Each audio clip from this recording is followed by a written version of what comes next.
तमाचा।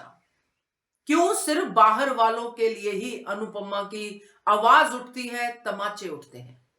नमस्कार दोस्तों, स्वागत है आपका आपके अपने चैनल हंग्री स्पिरिट्स में। हंग्री स्पिरिट्स देख रहे सारे दर्शकों का मैं अंजू शर्मा दिल से स्वागत करती हूं। तो अनुपमा अभी अभी बाहर से आई है और राधा के फादर को जोरदार तमाचा लगा के आई है। क्यों लगा के आई है? कि वो अपनी बेटी से चाइल्ड लेबर करवाना चाहता है। इधर तोशु की वजह से राधा बाहर गई है, राधा के ऊपर ये मुसीबत आई है। अभी तो अनुपमा पहुंच गई, बचा लिया, अगर ना बचा पाती तो क्या तोशु भी तमाचा डिजर्व नहीं करता था? क्या अब ये कहना गलत होगा कि अनुपमा बाहर वालों के सामने शेरनी बनती है और अपने घर में बिगी बिल्ली?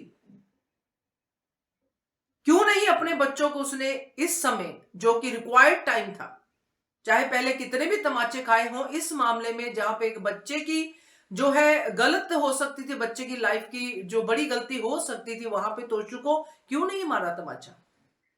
क्यों ऐसे चुप करके रह जाती है अनुपमा?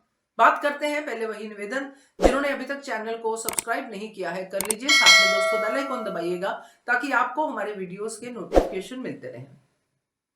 तो कुछ दिनों से ये चीज नोटिस हो रही है कि अनुपमा का बिहेवियर थोड़ा अलग है, उसकी एक्टिंग स्टाइल में भी फर्क आया है। बहुत ज्यादा जोर जोर से बोलना, बहुत ज्यादा जोर जोर से बोल बोल के हाथ का इस्तेमाल ज्यादा करना, हाथों को माथे पे ज्यादा मारना, ये कुछ ज्यादा हो गया है। चलो खैर, हो सकता है कुछ चेंज हुए हों, टीम चेंज हुई हो, इस पे हम कुछ कमेंट नहीं कर सकते, मगर इस पे कर सकते हैं जो अनुपमा ने बाहर बवाल मचाया, चाइल्ड लेबर को लेके, अमीरों को लेके, इतना सब कुछ बोली अनुपमा, देश को लेके सब कुछ बोली। घर आके जो उस पूरे के पूरे कांड की जड़ थी तोशु महाराज, उसको क्या बोला अनुपमा ने? सिवाय इसके कि अगर तू पहले ये बात मुझे बोल देता, निकम्मे वाली, काम करने वाली जो भी है, कि अब मैं इंडिपेंडेंट होते हैं बच्चे, ये वो सब जो भी बात तोशु ने बोली, तो मैं तुझे बचपन में ही ये सब करवाती, घरों में भेजती काम करने के लिए। क्या इतना जवाब तोशु के लिए बहुत था? क्या तोशु पे अनुपमा को गुस्सा नहीं आया? क्या नहीं दिल किया अनुपमा का भी ये तोशु, जिसने एक बेवड़े के पास एक छोटी बच्ची को भेज दिया, चाहे उसका पिता ही था, उसकी मर्जी की बिना, अनुपमा की मर्जी की बिना, राही की मर्जी की बिना, जिन्होंने उस बच्ची को यहां घर पे लाया, तो क्या तोशु एक तमाचा डिजर्व नहीं करता था? क्या तोशु को यह बात सबसे नहीं करनी चाहिए थी कि क्या राधा को भेज दें? क्या राधा का फ्यूचर ठीक होगा? क्या राधा को तोशु ने उसके बाप से लिया था? क्या राधा को तोशु घर में लेके आया था जो तोशु बाहर छोड़ के आया? बहुत सारे कारण थे तोशु को तमाचा मारने वाले, क्योंकि अल्टीमेटली जो राधा आई है घर में, वो अनुपमा लेके आई है। अनुपमा और प्रेम थे जो राधा को घर पे लेके आए, क्योंकि राधा की मां बीमार थी, हॉस्पिटलाइज थी। तो जब अनुपमा और प्रेम लेके आते हैं, तो ये तोशु कौन होता है राधा को उसके पिता के पास भेजने वाला?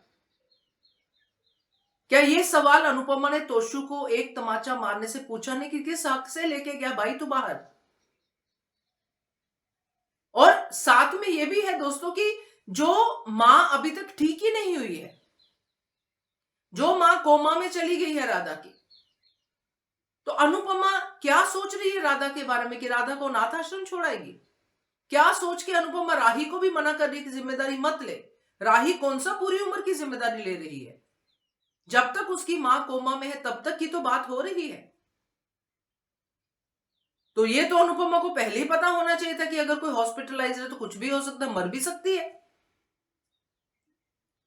मगर चलो, अनुपमा जानकी से बात करती, कुछ हल निकालती, मगर यहां पे तोशु की गलती तो माफ नहीं हो सकती ना।